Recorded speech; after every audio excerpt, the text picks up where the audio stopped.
algumas coisas aqui, olhando para o meu relógio, porque eu não quero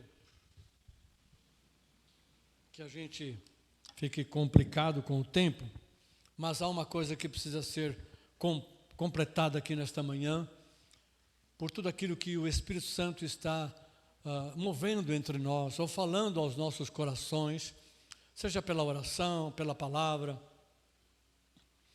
Quando Jesus chegou a esta terra, ele veio acompanhado de centenas de promessas que precisavam ser cumpridas, né? Uma delas está lá em Gênesis capítulo 3, versículo 15, em que Deus disse que o descendente da mulher iria pisar na cabeça da serpente. E depois, em Gênesis capítulo 12, versículo 3, Deus dá uma promessa, chama Abraão e dá uma promessa para ele, dizendo que ele e a sua família seriam abençoados, né? E através da sua família, ou da sua descendência, ele iria abençoar todas as famílias da terra. Numa outra oportunidade, tem um relato de Gênesis, você vê o Senhor, junto com alguns anjos, vindo até a casa de Abraão ali, e estando hospedado, jantando com Abraão naquele lugar, né? E dando a promessa, ou ratificando a promessa de que Sara iria ter um filho, né? Então, o próprio Senhor veio falar isso. Ele tinha algo para fazer ali, um juízo sobre Sodoma e Gomorra, né? E ele veio também para ter essa comunhão com Abraão.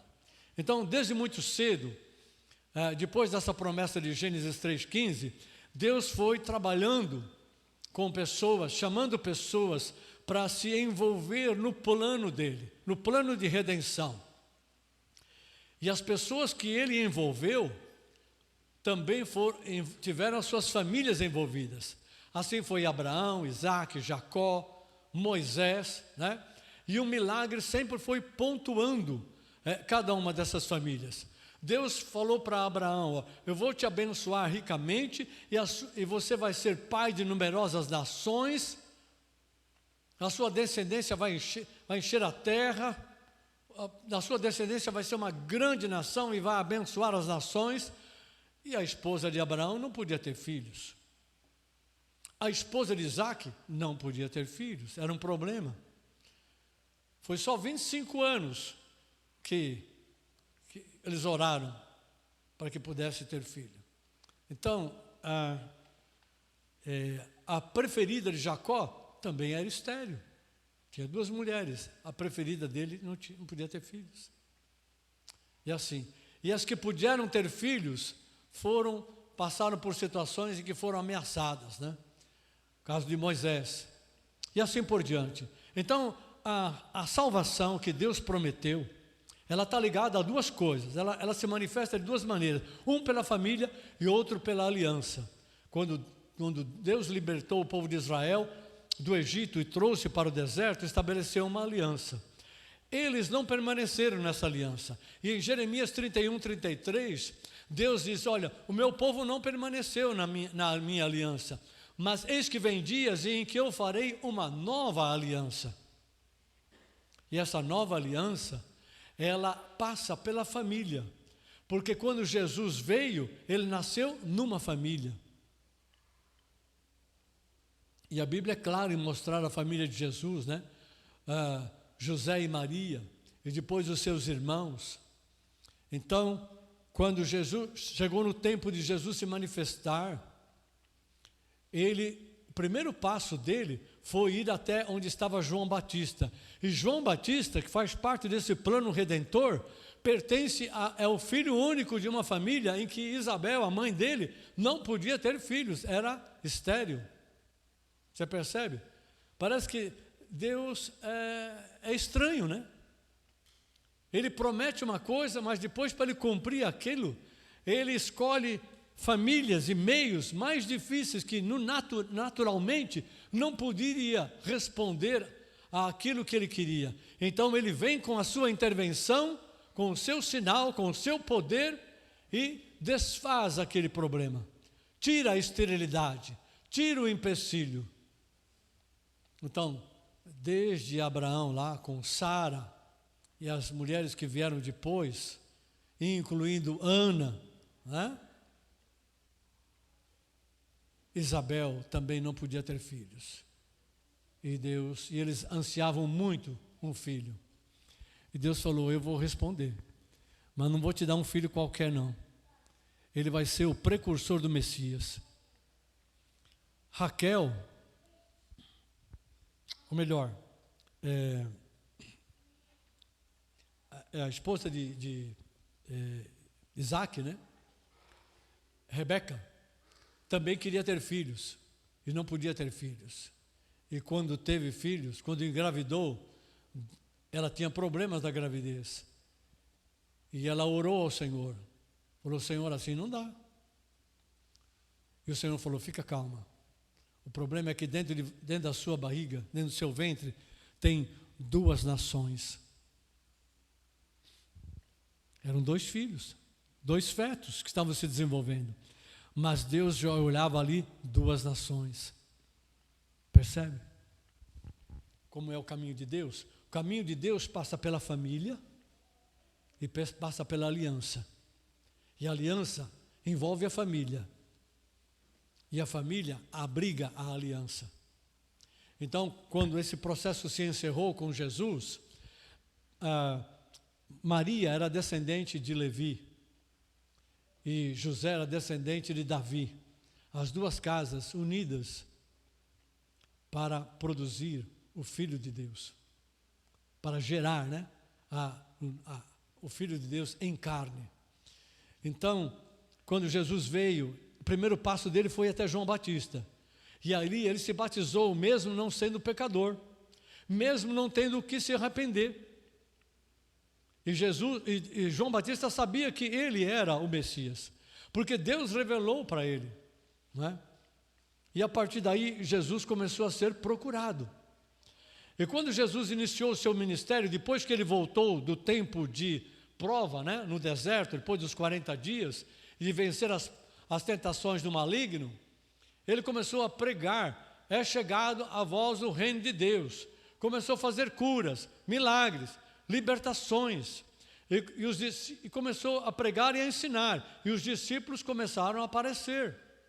Mas chegou o momento, em Marcos 3, 13 a 15, que Jesus separou 12 dentre os discípulos que ele já tinha. E por que ele fez isso? Porque esse grupo de 12 que Jesus chamou, o texto lá diz que foi para estar com ele, aprender dele e serem enviados para ajudar a fazer a obra que Cristo fez. E para receber autoridade de Cristo para expelir demônios, efetuar curas, né? E limpar os leprosos, ressuscitar os mortos e pregar o Evangelho. Mas o que eu quero chamar a sua atenção é que esse grupo de 12 que Jesus chamou é o grupo de comunhão de Jesus. Jesus tinha um grupo de comunhão, você sabia? Pois é, era o grupo dos 12, era o grupo de comunhão. Só que Jesus, diferente de nós, ele não reunia com esse grupo uma vez por semana, em dia e horário definido. E nem ia todos os sábados na sinagoga, naquele contexto, com os seus discípulos, com esse grupo. Como nós fazemos aqui de domingo, né? Jesus era full time com eles e eles com Jesus. Era um treinamento intensivo. Então, onde Jesus ia, eles iam. 3 anos e meio. 3 anos e meio ouvindo o Mestre. 3 anos e meio vendo Jesus operar milagres, curas e sinais que deixavam eles de boca aberta. Quem é este homem? Quem é este que até os ventos repreende e aquieta? Quem é este que faz milagre de multiplicar pão e peixe? Quem é este que ressuscita morto depois de 4 dias? Quem é este que cura o cego de nascença? Eles começaram a descobrir quem era Jesus. Então, eles ouviram Jesus, aprenderam a palavra de Jesus, viram as obras de Jesus, e conheceram o caráter do Mestre, mas viram em Jesus alguém maior do que um mestre judaico, alguém maior de alguém que tem poder da parte de Deus para fazer os sinais e os milagres que ele fazia, né? Como Nicodemos mesmo falou, ninguém pode fazer o que você faz se não vier da parte de Deus. Então ele sabia que vinha da parte de Deus. Mas o maior milagre Jesus estava por fazer, né? Que é o se deixar levar à cruz, ser esmagado, ser pisado, né? Ser prensado. E ele fez. Depois da sua morte e ressurreição, os discípulos passaram a entender o propósito de Deus com mais clareza, né? Até então estava obscuro. E Jesus disse para eles, olha, depois daqueles 40 dias de aparição, né? Para mostrar que era Ele mesmo, né? E falar ainda do reino de Deus, em Atos capítulo 1, lá pelo versículo 10 em diante, Jesus disse, olha, eu vou enviar a promessa de meu Pai, mas vocês não saiam da cidade de Jerusalém, até que eu envie a promessa. E aí diz que quando Jesus subiu, eles voltaram para Jerusalém e entraram no cenáculo. E ficaram ali, reunidos, não apenas os 12, mas as suas famílias e os outros discípulos. Ficaram todos juntos no cenáculo. Agora o grupo pequeno de Jesus já tinha dado frutos, havia outros grupos ali. No dia que desceu o Espírito Santo, dia de Pentecostes, 10 dias depois que Jesus tinha subido aos céus, 10 dias de oração e perseveravam ali todos os dias, e nesse período elegeram mais um apóstolo, Matias, no lugar de Judas que havia se perdido. Olha lá, primeiro capítulo, depois você lê. Perseveraram juntos. É o trabalho do grupo de comunhão. Eles faziam isso com Jesus, fizeram isso depois que Jesus partiu. Aí veio o Espírito Santo. No dia que o Espírito Santo desceu, tinha cerca de 120 pessoas naquele lugar. O grupo de comunhão tinha se multiplicado. Os 12, que era o grupo mais seleto, que andou com Jesus, ali tinha 120, tinha multiplicado por 10. Ah, pastor, mas tinha outros discípulos, tinha os familiares dos discípulos. É verdade, tinha. Porque os que não estavam com Jesus no dia que ele subiu ao céu, foram avisados, olha, o mestre deu a seguinte ordem, fique em Jerusalém até que ele envie o Consolador, o Espírito Santo. E é logo. Quando? Não sei. Tem dia e horário? Não. Então tem que ficar aqui até que venha. E ficaram no cenáculo, permaneceram em oração, permaneceram, se revezavam. Não deixaram de viver as suas vidas, mas deram uma prioridade para estar ali juntos. É 2 ou 3, mas é juntos no mesmo propósito.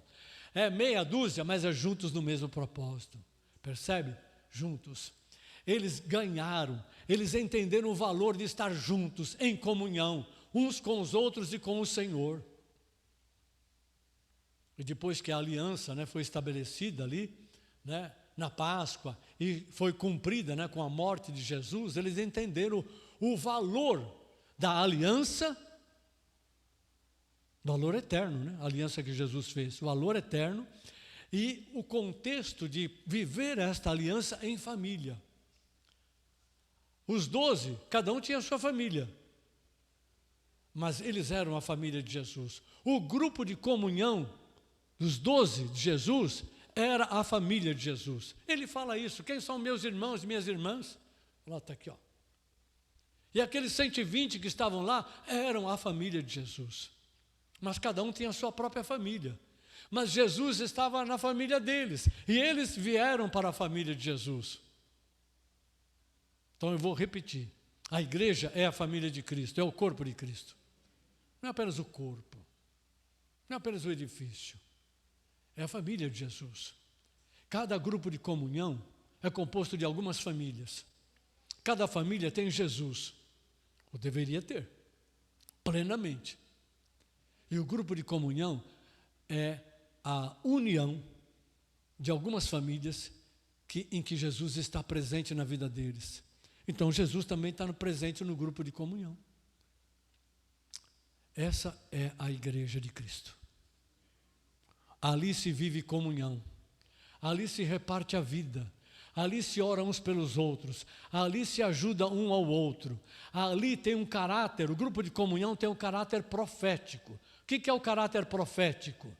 É o resultado da profecia, do propósito da profecia, como dom espiritual. O que faz a profecia? Ela edifica, ela encoraja ou exorta, ela consola. O grupo de comunhão é um lugar espiritual para que haja edificação, consolo, encorajamento. Onde uns recebem os outros, uns aos outros, onde um hospeda os outros no coração, mas também na casa, no lar. Aleluia. Isso é tão verdade que depois que Pedro ali se levantou para pregar e falar o que estava acontecendo no dia de Pentecostes, né? Porque eles perguntaram, o que está acontecendo? Todo mundo falando línguas aí, etc. e tal. E nessas línguas, que eram línguas naturais dos povos, falando as grandezas de Deus, Pedro teve que explicar. E depois que ele pregou, 3.000 almas receberam a Cristo. Aceitaram a Jesus de Nazaré como Messias. É isso que eles fizeram. E na sequência do texto, em Atos 2,42, descreve como eles viviam. A primeira coisa que eles falam é: e perseveravam na doutrina dos apóstolos.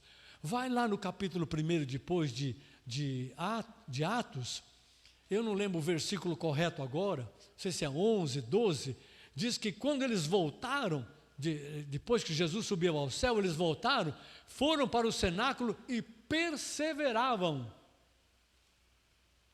Essa é uma palavra-chave.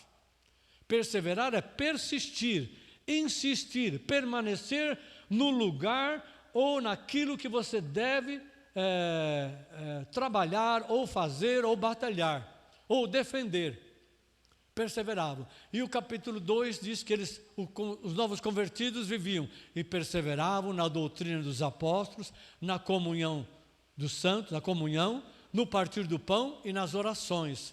O que é isso? É a prática, é a vida do corpo nos grupos pequenos, nas células, nos grupos de comunhão, que é composto de famílias, e cada família tem Cristo como no centro do seu lar. Se Cristo é o centro da igreja, é o cabeça da igreja, é o centro, é o ponto principal, dali sai todas as coisas. Se Cristo é o cabeça do homem na família, e o homem é cabeça da mulher, então Cristo está na família, Cristo é o centro do grupo de comunhão, Cristo é o centro e o cabeça da igreja. Aleluia. Então, amados, Deus está nos chamando para viver a realidade da sua aliança. O primeiro ponto é receber a Cristo, aquele que se tornou mediador entre Deus e os homens. Mas a história não acaba aí, ela só começa aí. Quem recebe a Cristo deve se unir a Ele pelo batismo e deve manter comunhão com Ele dia após dia, no seu lar, no contexto da sua família e no contexto da família de Jesus. Qual é o pequeno grupo que representa a família de Jesus? O grupo de comunhão. Eu faço parte da igreja. Que igreja? Aquela igreja. Não vou falar o resto porque você já sabe. Faz parte da comunhão, faz parte da igreja quem está unido a Cristo e em comunhão com Cristo e com o seu corpo. E o contexto mais fácil, mais facilitador e mais ativo, mais forte, mais vinculador que existe no corpo de Cristo, na igreja, é o pequeno grupo, ou a célula, ou o grupo de comunhão. Porque ali são poucos, mais fácil de se relacionar, mais fácil de conviver, mais fácil de se ajudar um ao outro, mais fácil de se conhecer, mais fácil de trabalhar juntos. Tem todos os sentidos positivos. É o grupo de comunhão. E hoje eu disse para... Não tinha falado antes, mas hoje nós achamos o nosso grupo de comunhão na Bíblia. Jesus e os 12. Em Atos, está lá os 12 com os seus grupos de comunhão também. Aleluia. Glória a Deus. A vida passa pela família e vem pela aliança. E a família, ela vive a realidade da igreja e a igreja vive a realidade da família. Mas essa realidade se expressa melhor a partir de um grupo de comunhão. Que para existir não precisa de um salão grande, grandes construções, né? Hoje está se usando a internet, mas o dia que a internet for cortada e você não tiver a internet, o que vai acontecer? Você vai ter que fazer as reuniões presenciais.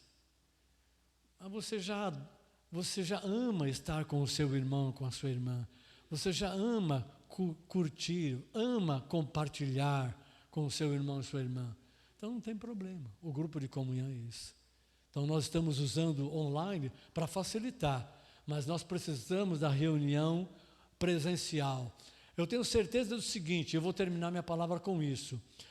Nossas reuniões online, os grupos de comunhão, são muito boas, dentro daquilo que nos propusemos a fazer, abençoamos, oramos, o Senhor está ali, o Senhor opera, mas eu vou te dizer uma coisa, na sua memória está muito mais vivo, muito mais forte, aquilo que acontece nas reuniões presenciais, sim ou não?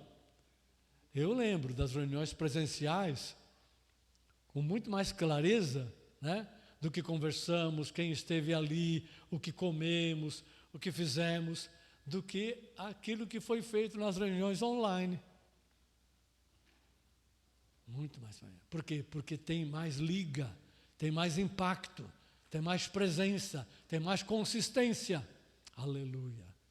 Glória a Deus. Só que nossos grupos de comunhão têm que funcionar 7 dias por semana, todos os dias, e não apenas no dia da reunião, e naquele local e naquela hora. É o que Jesus fez com os seus discípulos. O nosso desafio é aumentar a nossa comunhão com o Senhor e uns com os outros. Nosso desafio é viver a aliança que temos com Cristo. Em que contexto? Na família, pai, mãe, filhos, tio, avô, avó, enfim, agregado.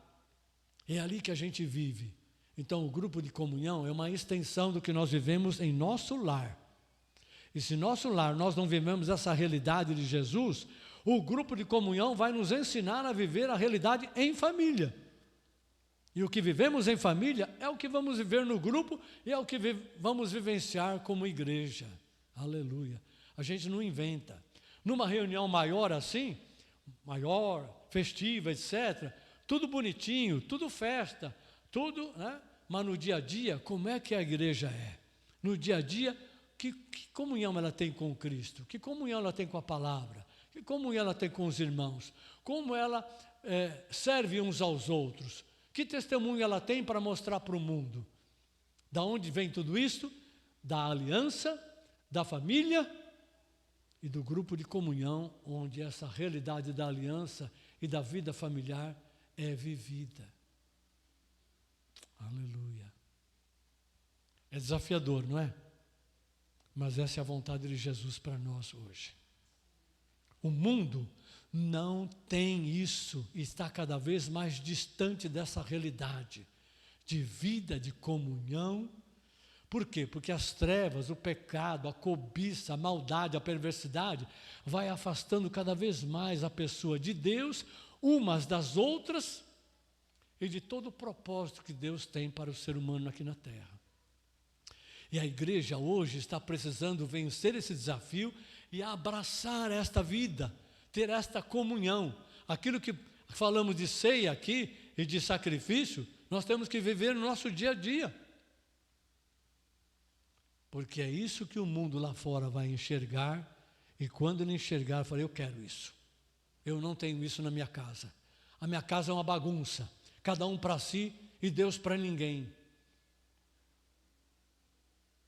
As famílias são assim.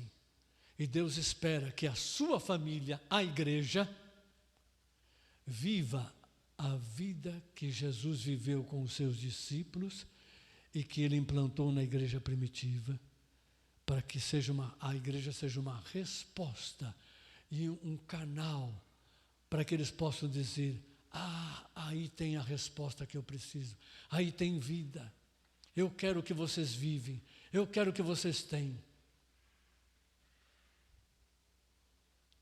Se você acha que isso não é possível, faça uma prova com Deus. Entregue a sua vida para Jesus. Comece a dedicar a Ele. Comece a andar nesse caminho da aliança e da família. Chama Jesus para a sua família. Chama Jesus para o seu dia a dia. Chama Jesus para estar vivendo no grupo de comunhão. Fala para Ele trazer a vida dele no grupo. Você vai ver a revolução que Ele vai fazer com a igreja. Que igreja, pastor? Esta igreja. Eu não estou preocupado com o resto. A gente ora pelos demais, mas estou preocupado que Jesus se manifeste e realize a sua obra entre nós, em nossas famílias. Por quê? Porque nós estamos preocupados com os nossos filhos, sejam jovens, adolescentes ou crianças. Eles são o primeiro público, constituem o primeiro público que precisa ser alcançado por esta vida de Cristo entre nós, nos grupos de comunhão e no seio de cada família. Se nós não pudermos viver este tipo de vida que eu estou colocando para você, no nosso meio, entre as nossas famílias, nós vamos estar condenando os nossos filhos a abraçar a vida do mundo e não conhecer Jesus. Isso não faz parte da agenda de Deus para nós. Isso não está no script. Nós temos que alcançar os nossos filhos, netos e netas, pela vida que nós vivemos, não pelo nível da escola dominical ou o nível da escola bíblica que a igreja tem, mas é pela vida que nós estamos vivendo em família e no grupo de comunhão. Que é o que Jesus viveu com os seus discípulos e vice-versa. Amém? Vamos ficar em pé e vamos orar. Glória a Deus. O meu tempo se esgotou e nós vamos orar e, aproveitando, encerrar este culto, que depois nós vamos orar por cada família que aqui está, liberando a bênção do Senhor sobre cada um. Glória a Deus. Vai aprumando o teu coração, vai colocando diante do Senhor aquilo que você está precisando. Senhor, eu já estou aqui com a minha família, eu preciso da tua bênção, eu preciso que o Senhor faça uma mudança geral na minha família, Senhor. Ou eu preciso que o Senhor traga cura no meio da minha família. Eu preciso que o Senhor traga um novo mover de saúde entre nós, saúde física, mas também saúde espiritual. Traz um mover novo sobre os meus filhos, Senhor. Abençoa os meus filhos na escola, na sua formação intelectual, cultural. Abençoa isto e aquilo, abençoa o nosso trabalho, a obra das nossas mãos, nosso empreendimento, nossa empresa. Abençoa o nosso ganho. Senhor, trata conosco. Senhor, ajuda-nos a entrar, a fazer parte dos grupos de comunhão. Ajuda-nos a desenvolver uma comunhão mais forte. Ajuda-nos a vivenciar essa realidade espiritual que está na palavra e que o Senhor quer trazer para a minha vida, minha família, para esta igreja. Vai orando, vai orando. Vai colocando diante do Senhor. Eu não sei qual a tua necessidade maior hoje. Qual é a tua maior expectativa? Coloca diante do Senhor, porque daqui a pouco algumas mãos vão cair sobre a tua cabeça e vai ser liberada a bênção do Senhor. E o Senhor não quer reter a bênção dEle. Ele quer liberar a bênção, mas Ele quer corações abertos, corações cheios de expectativa. Coloca a tua maior necessidade diante do Senhor. Faz isso agora, enquanto eu vou estar orando aqui e encerrando este culto e abençoando aqueles que nos acompanham pela rede social. Mas prepara o teu coração, e aquele que vai nos ungir, está aqui, ó, o óleo está aqui, ó, pode já se preparar, em nome de Jesus. Aleluia, glória a Deus. Querido Pai, muito obrigado por esta manhã, obrigado pela direção e o mover do Teu Espírito nos nossos corações. Obrigado por nos acolher na Tua casa, na Tua família.